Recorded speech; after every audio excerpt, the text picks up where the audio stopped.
past few years, we've heard the term free agents and been told we would all need to become one in order to succeed. The recent economic structures have helped to promote this concept as reality. Where do we get the tools to take control of our career path in the present and future? Welcome to The Career Confidant with your host, Marie Zimenoff. Marie and her guest experts are here to provide you with the tools you need to move forward and achieve your career goals. Now, here is Marie Zimenoff.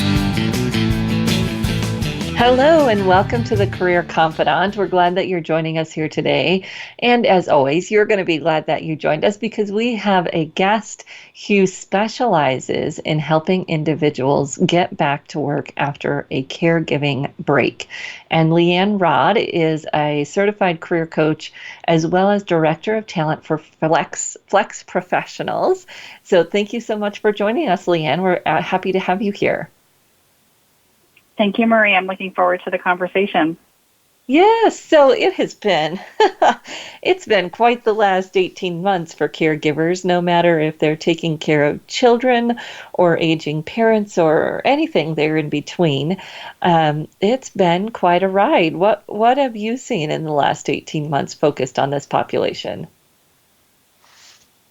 Well, quite a ride is a good way to start to describe it because it's really been a lot of ups and downs, maybe more downs than ups, certainly in the workforce and in the labor pool.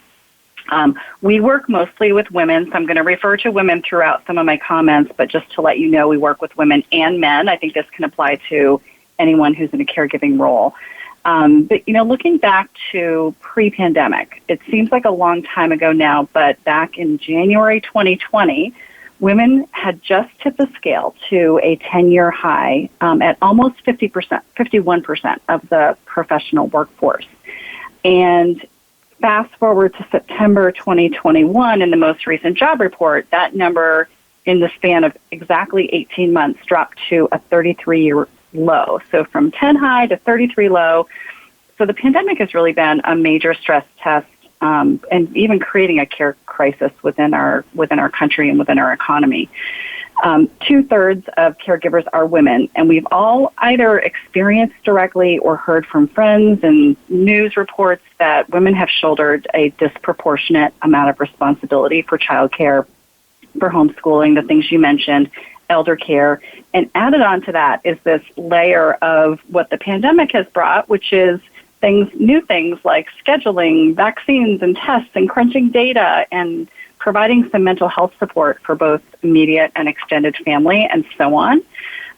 So as we look toward returning to a full economy, we're seeing some positive signs in unemployment numbers for sure, but there's still a lag for women, especially when you consider the number who are no longer participating in the labor market, and this applies to all caregivers. In the staffing industry, for example, we thought September would be the quote-unquote magic month of people returning to work when the school year started. But then along came those September labor statistics, which showed us otherwise, and we felt that at work as well, and showed us that there were almost 200,000 net jobs created during the month, but in the month of September of this year, not last year, but this year, 300,000 women left the workforce, which is a really, really huge and big loss. So for people who are currently working, especially women who are working in paid roles, also recently out is the McKinsey Consulting and Lean In report. They collaborate every year on the Women in Workforce report, focusing mostly on corporate roles. But this year's findings showed a really significant increase to 1 in 4 women considering a downshift in their careers. That had been 1 in 3 just 1 year prior. So the primary drivers that they noted were stress and exhaustion. Women with children under 10 were working an average of 3 more hours per day than their male counterparts in different gender I resemble households. that remark. Absolutely. It was there's a lot going on. It's a really nuanced situation.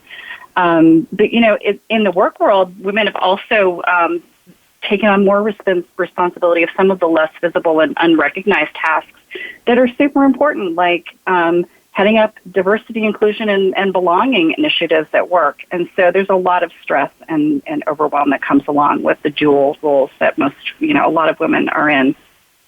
In our work at FlexProfessionals, we do work primarily with parents who have taken a career break or downshifted or pivoted in some way, pivoted their career. So this gives us this kind of unique daily lens into workforce dynamics and a growing mismatch between open roles and the people who are looking for jobs. Our roles are always flexible. That's one thing that we require whenever we take something on. So whether it's part-time or project or full-time flex, there's always that aspect of flexibility. And throughout the spring and the summer months, we were kind of constantly asking ourselves and our coworkers, why aren't people applying for these jobs? These are great.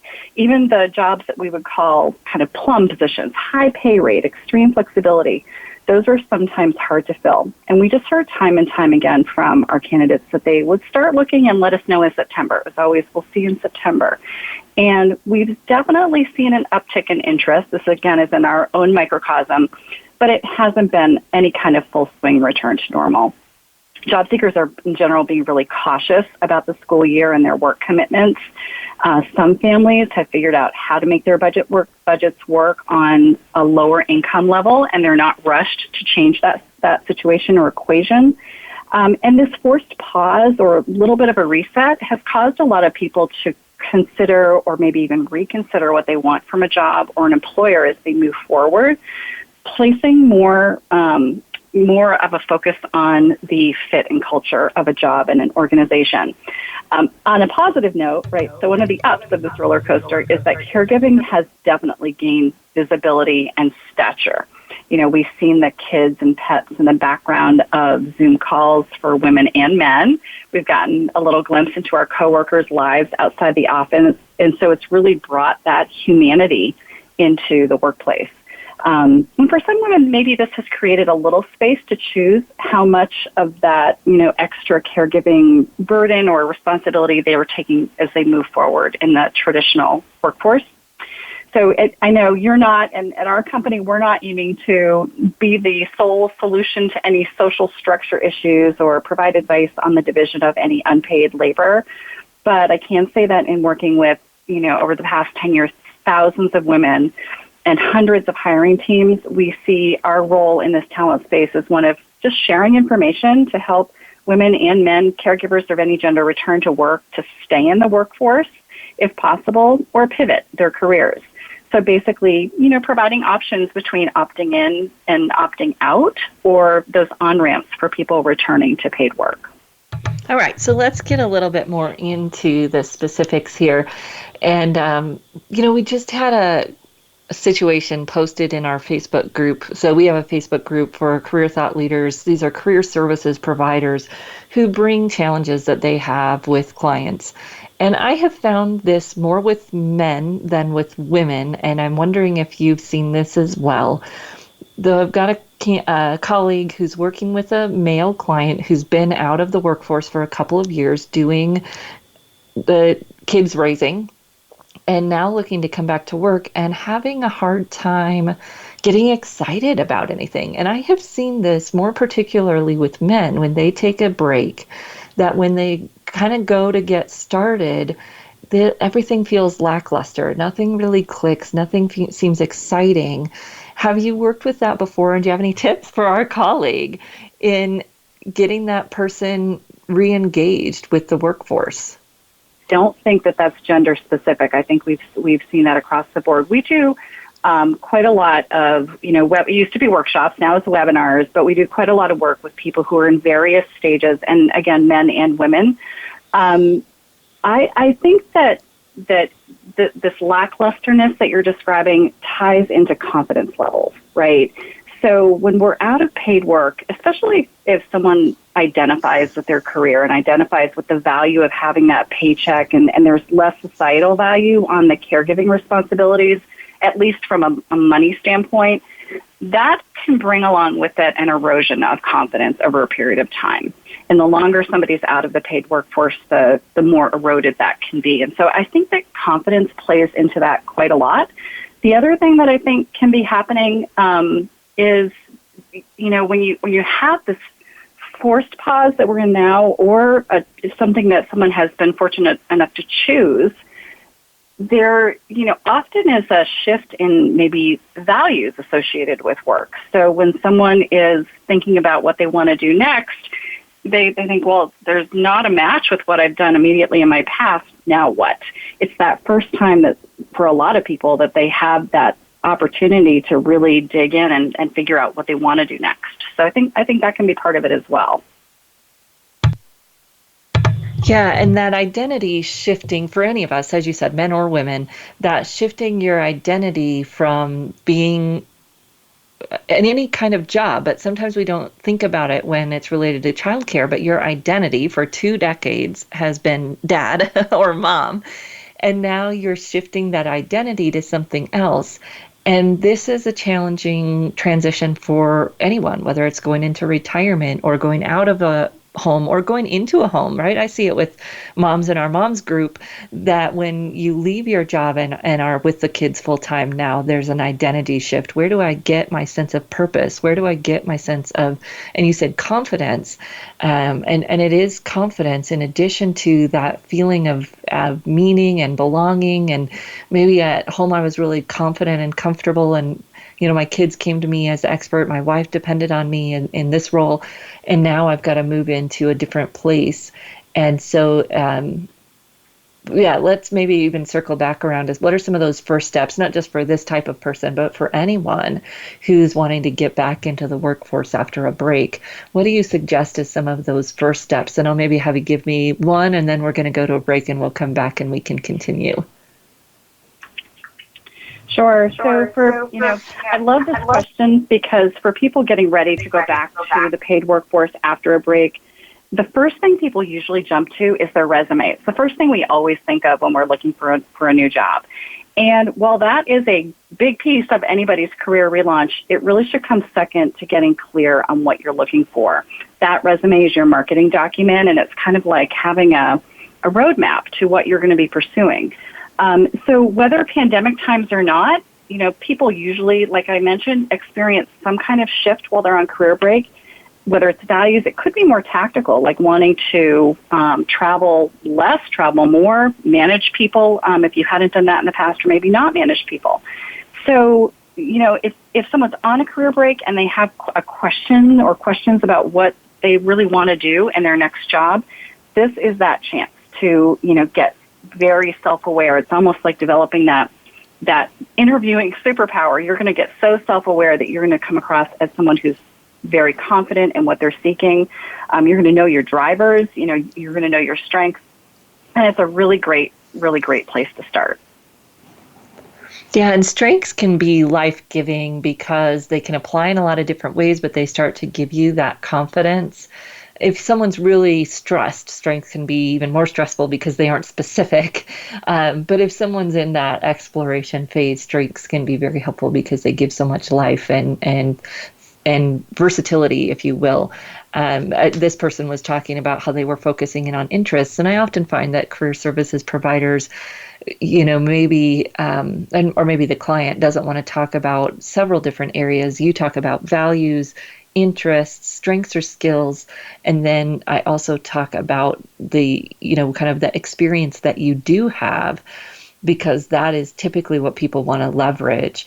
And I'll tell a short story when we get back from break, and then we can dive into some other tips that you have for people that are coming back after a break, especially a long break, and we're thinking about taking a break. Maybe we've got some people out there listening who are thinking about taking a break, so we'll talk about some tips for you as well.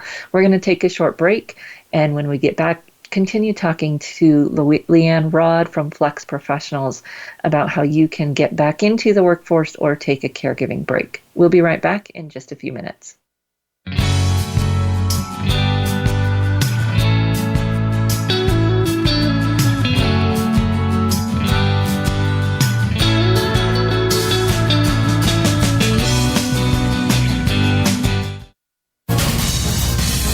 Voice America Business Network, the bottom line in business. You know that the career landscape has changed and that you need to be proactive about managing your career. You can have the foresight, skills, and confidence you need to take charge of your career and seize opportunities. A strategic advantage and career expert, Marie Zimenoff has helped thousands of leaders like you get focused, get found, and get hired. Visit getcareersmart.com to find out more. That's getcareersmart.com or call 800-521-2080 to schedule your complimentary consultation. Today, expertise equals credibility. When you know what to do and how to do it, people follow because they acknowledge that you know more. However, stepping up in your career eventually pushes you out of your comfort zone of expertise. How you lead at those moments requires new skills. We're here to show you how to survive and thrive. Join me, Wanda Wallace, on Out of the Comfort Zone at Voice America Business Channel. You can find more information at leadershipforuminc.com. You hear about it all the time. Compromises, destructive malware, major breaches. You can't turn on the news without hearing about the latest cyber event. Learn more about cybersecurity, how it has become one of the most significant threats to our national security, and the battle experts undergo every day on your behalf to protect you, your families, and your data. Task Force 7 Radio with host George Reedus is the voice of cybersecurity around the world. Tune in live every Monday at 8 p.m. Eastern Time, 5 p.m. Pacific on the Voice America Business Channel.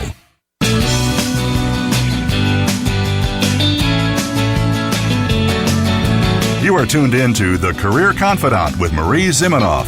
If you have a question or comment for Marie or her guest today, please call 1-866-472-5790. That's 1-866-472-5790. You may also send an email to marie@astrategicadvantage.com. Now, back to The Career Confidant. Welcome back to The Career Confidant. And today we've been talking with Leanne Rodd, who from FlexProfessionals helps people who are taking a caregiving break either take that break, give them some tips on their way out, or get back into the workforce. So we were talking a little bit about people coming back into the workforce, and just that I'd share a quick story of a client I was working with who'd been out of the workforce for about 15 years, taking care of kids, came back, said that she wanted to go into engineering and hadn't been an engineer for 15 years. And I said, well, what have you been doing, right? Let's talk about the experience that you do have recently that usually helps people get going, get started thinking, and versus saying, how are we going to fill this gap and kind of poking at the problem. We go to, what have you been doing? What is interesting? And for the last 15 years, she'd been very involved in the school programs, Boy Scouts, and volunteer coordinating especially, and that just lit her up. I said, well, what would that look like if you moved into doing more of that? And thankfully, she agreed, and that made, that felt good because a 15-year gap in engineering was going to be a little bit of a challenge. But oftentimes, what people have been doing during the gap can be some clues in terms of what they continue on doing, but not all the time, of course. So what other tips do you have for us, Leanne, in terms of getting back into the workforce after a break? Well, what you just described, Marie, is this perfect example of paying attention to what you like to do. I think sometimes the first place we go, as someone who's coming back into the paid work world is, well, what did I do before? And sometimes the things you did before you were good at, but you didn't really like doing. And so that story about the engineer and really digging into what he or she had been doing during career break, during their unpaid time working, just shows that, sometimes there are things that we can get into these other interests in ways that we weren't even expecting. So I love that story. It's really uncommon for somebody coming back to pay a paid role or reentering the job market who has been out for some period of time to not have questions about what their return path will look like. It's really common because only about a third of people go back to doing what they were doing before, and the other 2/3 either start a business, they go into consulting, or they make either a minor or a major pivot. And so it's really typical. I think sometimes people think that they're the only ones that feel that way. So I would just send out through your show and through all my conversations that is not something that you're alone doing if you feel like that describes you. But other tips, I would really lean heavily on networking. Hopefully you've been networking a little bit along the way and keeping a couple of connections close or growing your network. Networking is so important for people coming back into the paid workforce because on paper, there's a gap, and the gap is the gap. We can explain it through, our profile statement or in a cover letter, but there's a gap in our career chronology. Sometimes we have volunteer roles that can fill in if they're significant, but oftentimes there's a gap. So on paper, going through traditional, job application portals, someone coming back to work may not stand out. So networking becomes really, really important. You can definitely use job boards to help identify companies and openings that you want to start to target. But, as someone who, in my role, I span the programming and the recruiting function, and I can tell you that when somebody who I've worked with in the past, somebody who we've placed in a job, and I know that they're doing good work, when they refer someone to me, I jump at the chance to talk to them and meet them because I know that good employees always can identify other good talent. So that's one more tip. I think that, one other area where sometimes returners, return to work folks, get a little hung up where it's a little bit of a challenge is in the interview, because coming back into a paid work environment, if we've had an extended career break, that is first and foremost in our minds. That is the last thing we did, where it's a barrier in our own minds to come back into the paid workforce. And that, that's fine. Go ahead and process that. But when you are in that interview, remember that the person across from you, either on across the desk or across on the Zoom call, they've already seen your career gap. They've seen your resume, and their biggest concern is filling the role with the right candidate. And, they've invited you in to help them solve whatever problem is in front of them. So while that is part of your career story, I would just encourage people to be concise, unapologetic, and then really quickly move into the value that they bring to a role.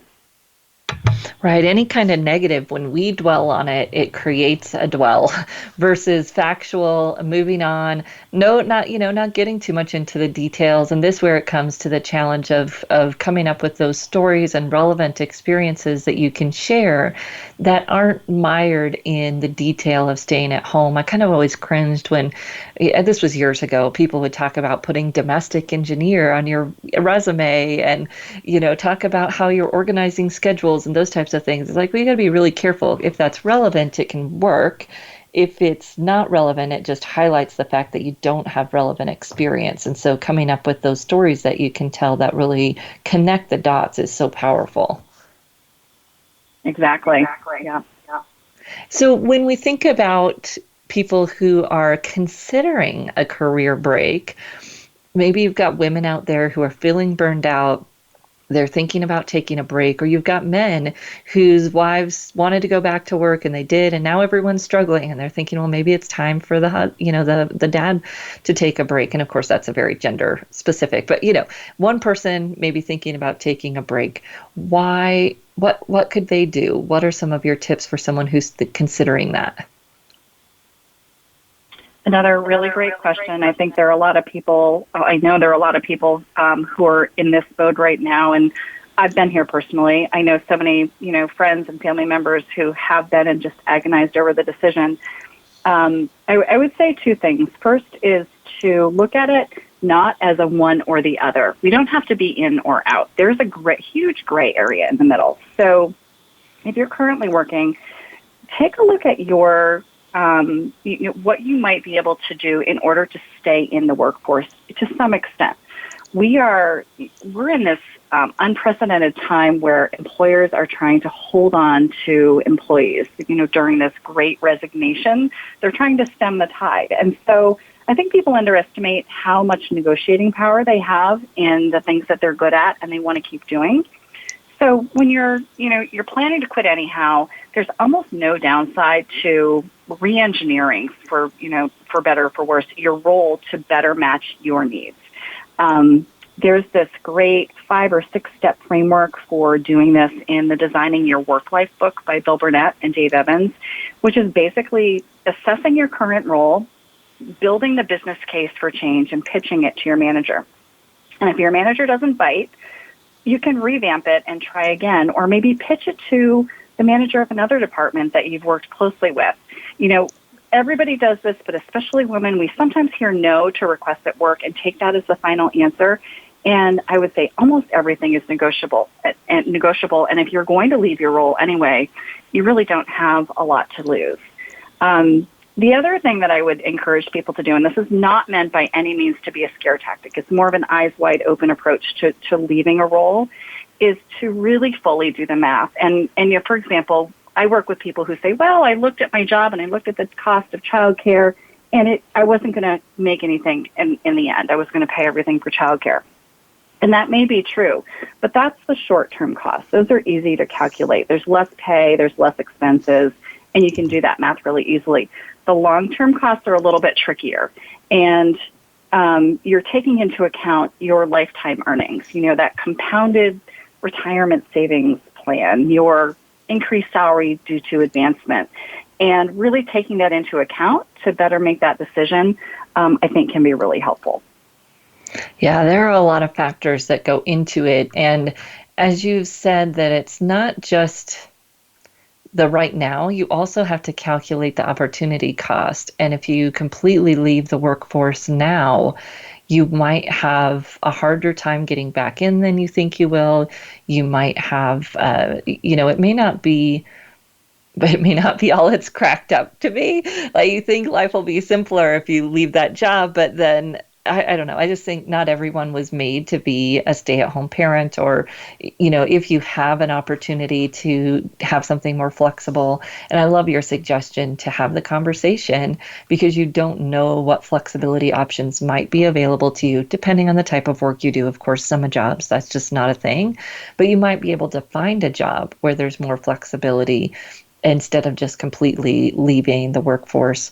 And then I know I'm going to talk about this a little bit after our break, but entrepreneurship is also hugely increasing right now, especially among women.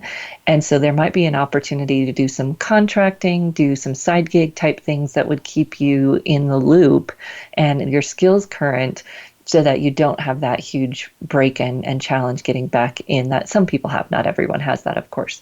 So those are just some thoughts that I had too. I really appreciated your time and sharing your expertise, Leanne. How can people find you and connect to you and follow your great content and learn more? So I would say you can come to our website, which is www.FlexProfessionalsLLC.com. You can see resources, open jobs. We are in the Boston and D.C. metro areas, so if you're in one of those two metro areas, we'd love to meet you. You can also connect with us through social at LinkedIn is at FlexProfessionals-Boston, and Facebook is at FlexProfessionals Boston. Excellent. Well, I so appreciate you sharing all of your expertise, and I hope people will reach out to you. Such a great organization, and so timely to be offering the services that you offer. We're going to take a short break. We'll say goodbye to Leanne, but we'll be back here on Career Confidant. Thank you so much, Leanne. Thank you for having me.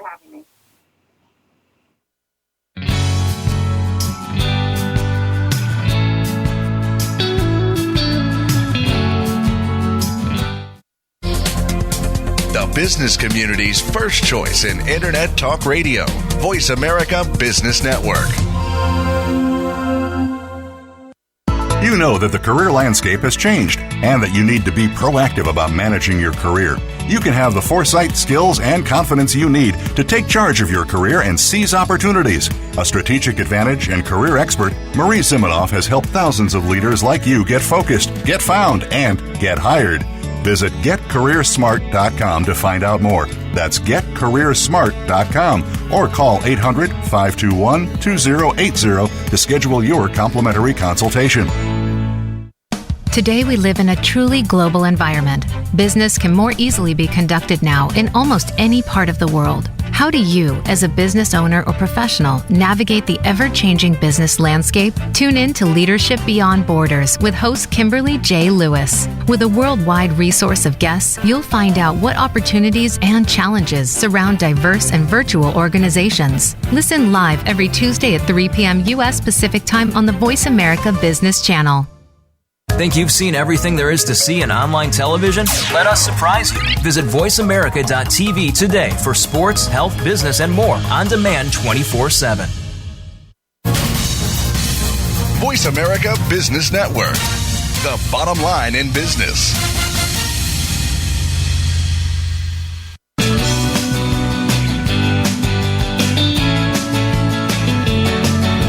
You are tuned in to The Career Confidant with Marie Zimenoff.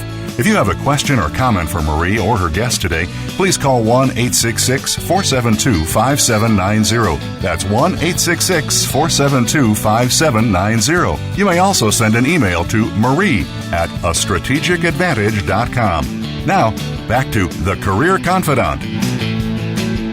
Welcome back to the Career Confidant, and today we were talking with Leanne Rodd from FlexProfessionals about how caregivers can return to work. And this is an opportunity for people. She also talked about, if you're thinking about leaving the workplace, your negotiating position it will never be better, so it might be an opportunity to negotiate for yourself. But just thinking about, in both situations, whether you're looking to return or looking to take a break, oftentimes when we are stressed out, our thinking defaults to black and white thinking. And black and white thinking is almost always faulty because nothing is black and white, right? So when we think about taking that break, does it have to be all in or break? What are the options in between? And they are probably endless. It all takes starting with that focus first. Really thinking about what are the stressors? What are the breaking points? What do you wish for? What would be ideal? And then checking that ideal. For many caregivers and especially parents of young children, you may feel like just being at home and not having to do all the things would be helpful, but there are some value, there's some, you will lose some things when you do that. You lose your professional identity. You lose your connections to the adult world. And when you make that decision, you want to think about how you will address those new challenges that this transition might solve. And that if you are struggling to manage your time now, what will you do to help manage your time? Because you won't really get more time. You will find that people want that time. They think that now you're not working, they can put more on you in other ways. And you will still need to set boundaries and manage your time. There may be more going on than that can solve in your current situation, and making a change may be important. And if we don't consider those other important aspects, you may just jump in, from one bad situation to another because you're not considering your actions that will need to change no matter how the situation changes. And for women especially, we have in our DNA that we are going to do everything. We are the helper. We're the, whatever it might be, especially if we've been the main caretaker while doing other things, that could intensify when you leave your job. And being able to set boundaries, ask your partner for help, communicate will be just as important, if not more. And that conversation with yourself first and then with your partner is going to be important when you make that transition. There is a piece of that identity shift that it will be important to address. If you are going into something different, You want to do a flexible, as Leanne said, approaching your current company first to have that conversation might have much more fruitful end than you imagine, because they're hurting so much for talent right now. That won't apply to all organizations and all types of jobs. But if there are people with more flexible roles in your company, even if it's not your current role, if there are people with more flexible roles in your current company, go and have that conversation with your organization. It may not be your direct boss that you want to have that conversation with. It may be HR. It may be the manager of the other type of job where you do see people have more flexibility. But if you aren't having those conversations,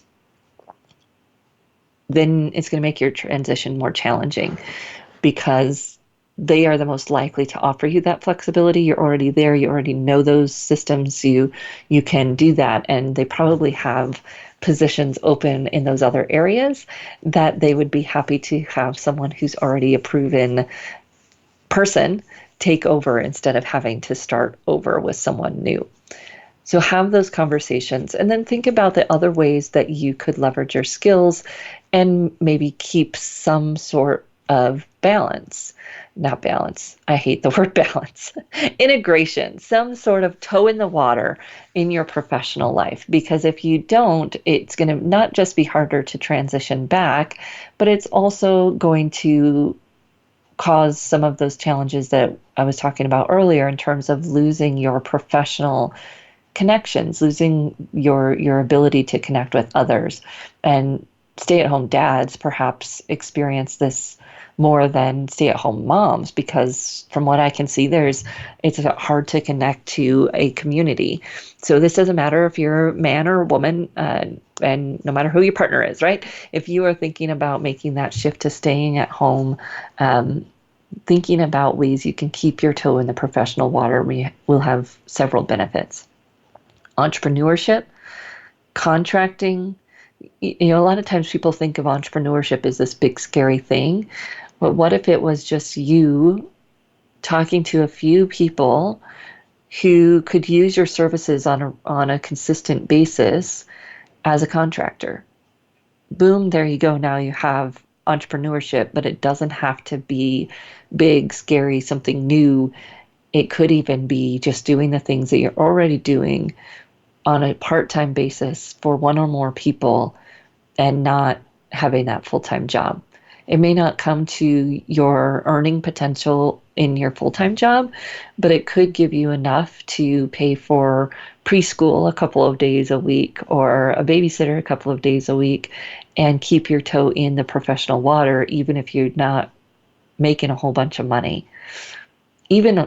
And I would talk to my sister about this, even if you're losing a little bit of money, the opportunity cost and the pain of getting back into the work world will have a cost. And so if you are almost breaking even or breaking even on those childcare costs versus working part-time, over the long run, it has positive benefits for your career and perhaps your mental health as well. Now, if you are trying to get back into the workforce, we'll start where we always start, with WISE. WISE is my model for figuring out where you want to go next. This is what you want to do, those skills and experiences. Well, E is experiences, but those skills that you really want to use. The I is the interests, right? Where do you want to work? The S is skills. Oh my goodness, I just messed this one up today.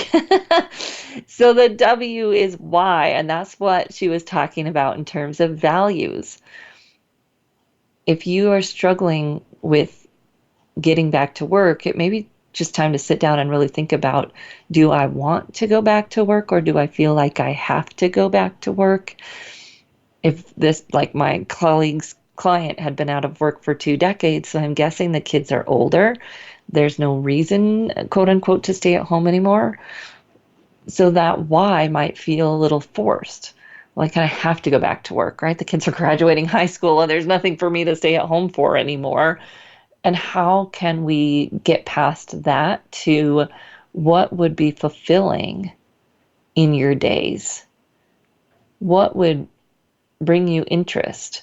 What would help you lose track of time? And we can do all of those things based on volunteer activities, based on anything that you've done in your work life.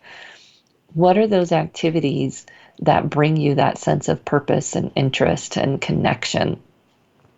Because when you feel like you have to go back to work, that there's a negative, right? And that negative just seeps into everything.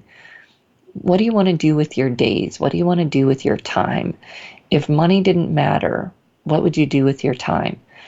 Sometimes those things are just hobbies. Sometimes they give us inklings into things that could be work.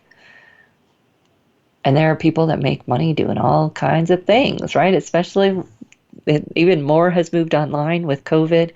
There are so many opportunities out there. So values, why do you want to work? What do you want out of work?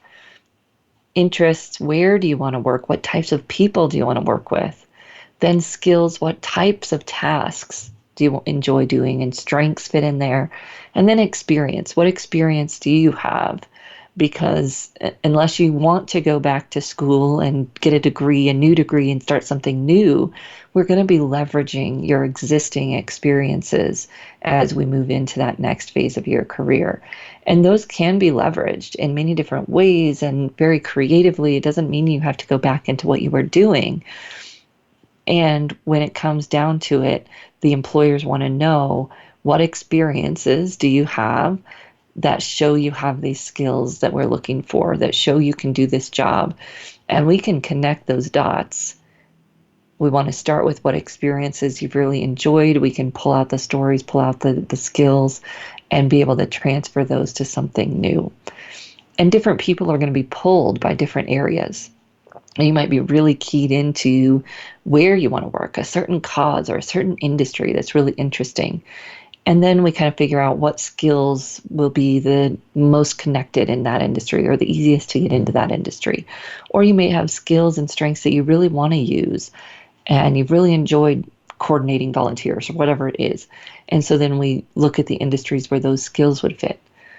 When I look at all four areas with people, it makes a lot more sense than if we just focus on one or the other.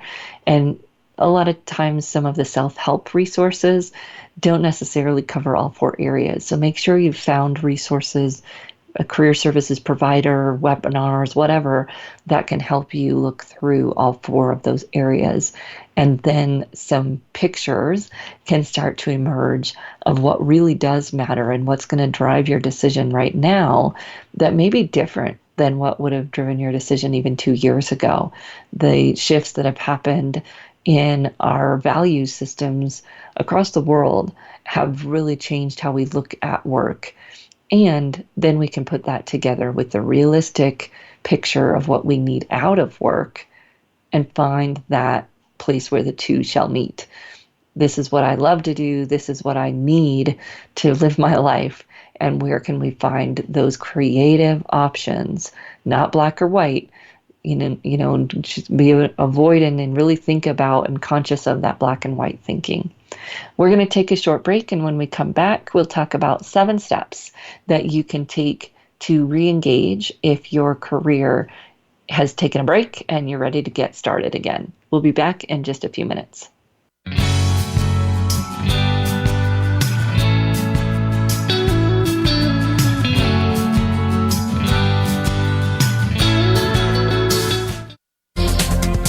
The business community's first choice in Internet Talk Radio. Voice America Business Network. You know that the career landscape has changed and that you need to be proactive about managing your career. You can have the foresight, skills, and confidence you need to take charge of your career and seize opportunities. A strategic advantage and career expert, Marie Zimenoff has helped thousands of leaders like you get focused, get found, and get hired. Visit getcareersmart.com to find out more. That's getcareersmart.com or call 800-521-2080 to schedule your complimentary consultation. The Voice America Live Events channel is here now to showcase your corporate, individual, or organization's live event. Visit voiceamerica.com/live events to see all of our past live events and find out more. Whether it's a multi-day conference, special speaker, or single-day event, we've got everything to make your event a success. We can do a few hours or a few days. For more information about taking your event to the next level, call Jeff Spinard at 480-294-6417 or email info@voiceamerica.com. Again, that's Jeff Spinard at 480-294-6417 or send us an email to info@voiceamerica.com. Voice America is where you are and where you want to be. Join us around the globe as we broadcast live from some of the most interesting events available. Don't forget to view all our live events, including on-demand access to past events that you may have missed by visiting voiceamerica.com/live events. When it comes to business, you'll find the experts here. Voice America Business Network.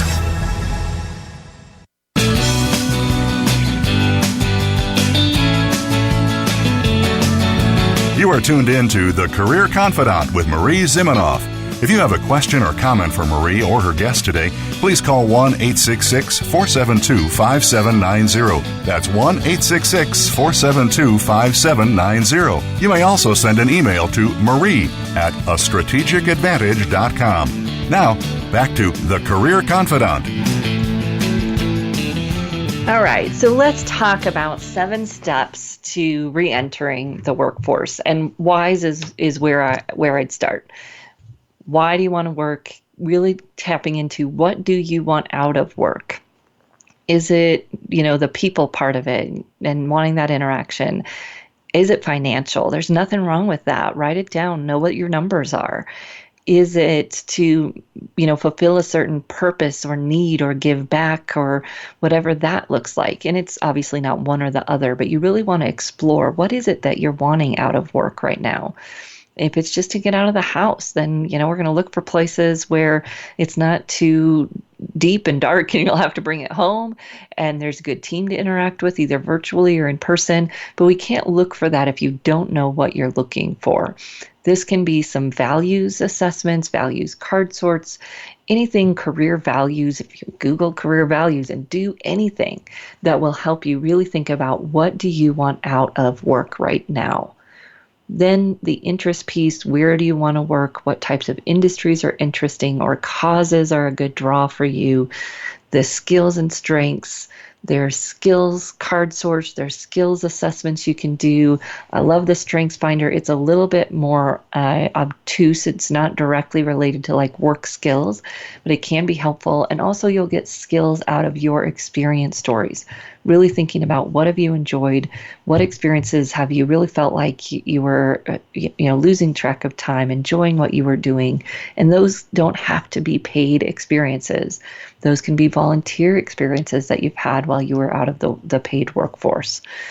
Then after you've started to get those 4 areas together, I love the 5 lives activity for these for you if you're returning. And I learned about this 5 lives activity from Susan Britton, who wrote tons of career books in the last decade, Susan Britton Whitcomb. And she talks about just sitting down and daydreaming 5 different jobs. If you got a job doing this, what would that look like? And you really want to sit in it. What would you be seeing? What would you be hearing? What would you be doing? And you're sitting in that space of those jobs. And I would wait to do that until after I've gone through the WISE process, because the building blocks are often easier to put together than the vision.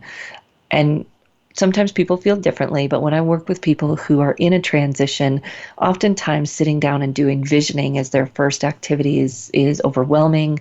It's sometimes even a negative experience because you just don't know what it looks like. When you go through the WISE building blocks first, then you sit down and you think about, okay, what are 5 different ways I could apply those? And you start to really imagine what that could look like. And you're going to see some things that might be 3 steps down the road, or not really, not realistic, but that they're that daydream, and that's okay. From each piece, no matter how far out it seems, you're going to gather data. What is driving you to be interested in that? What are the important parts of that vision? And you can start to bring that data back together. Then I want you to start talking to people. Go out and talk to people who do some of the things you think you might want to do. I don't call these informational interviews. That term is outdated, and don't ask people for an informational interview. Just say, hey, I'd love to learn more about what you do.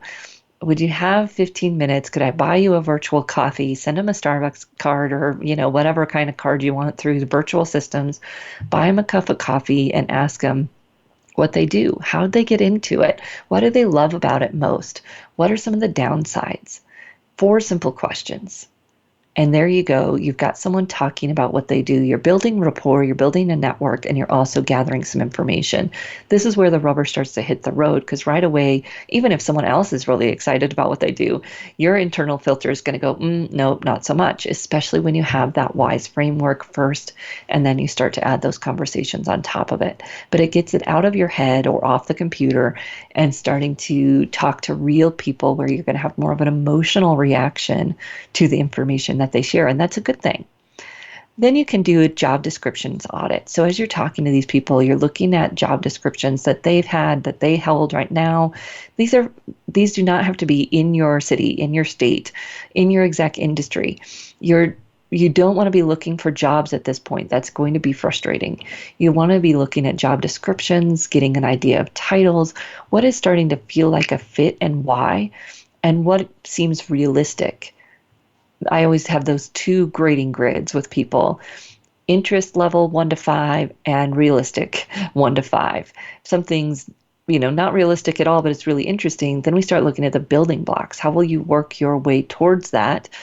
If something is really interesting and really realistic, great. And then some might be some things in the middle where we have to look at, are there some steps? How would we get there? Then you start looking at your stories that align with those job descriptions. So the job descriptioners are going to be asking for specific skills. You want to dig back to your experiences, paid and unpaid, where you've used those skills so that you can start to build a story library that connects the dots between what you have experience with and what these new jobs are looking for. Now, you might have noticed that we've gone through steps 1 through 5 without talking about your resume or your LinkedIn profile. That is often, as Leanne said, that's where people start, and it really makes it hard. Start with the exploration, start with the conversations, get the focus first, and then your resume will come together with those stories that I was just talking about. And then you can network and apply. Go back to those people that you did those career conversations with and let them know, hey, I've decided to go in this direction. You were so much help in helping me get clarity. Here's where I've decided to go. Is there anyone in that field that you could introduce me to or that you would suggest I talk to? Are there any companies that you would suggest I start following that are in that arena? You can go back to those people, and of course you can then have new conversations with new people that are in the areas that you've selected. So WISE first, that's your foundation. Why do you want to work? What do you want out of work? Where do you want to work? What skills and strengths do you want to use? And then how will you leverage your experiences? Then do some visioning, some 5 lives. Do all 5 because you're going to have some boring ones and some over-the-top ones and then some in the middle. Career conversations with people who do some of those things you dream about. How did they get there? What do the steps look like? Job descriptions, start gathering the ones that are interesting and really looking at the themes. What are they looking for and why are they interesting to you? Building your story library. What experiences do you have that match up with these skills and experiences that these jobs are looking for? Then you start to build your resume and profiles from those stories and then start networking and applying. And if you're going to apply online, you want to make sure you have 70% or more of the qualifications. It's a good thing to do to watch and see what's out there, what are people actually posting, and to not miss ones where you'd be a good applicant. And then you want to spend your time networking, learning about companies, learning about roles that might be a good fit for you, and building those connections that can help you be that referred candidate into a new job. If you have any questions or other materials that you'd like to see us cover here on the show, please reach out to me at Marie, M-A-R-I-E, at careerthoughtleaders.com. And if you are a career services provider, we'd love to have you as part of our free community. If you want to shoot me a message, we'll get you connected. We always love to share resources and questions amongst our group so that we can all be better at what we do. We look forward to seeing you right back here again next week on the Career Confidant.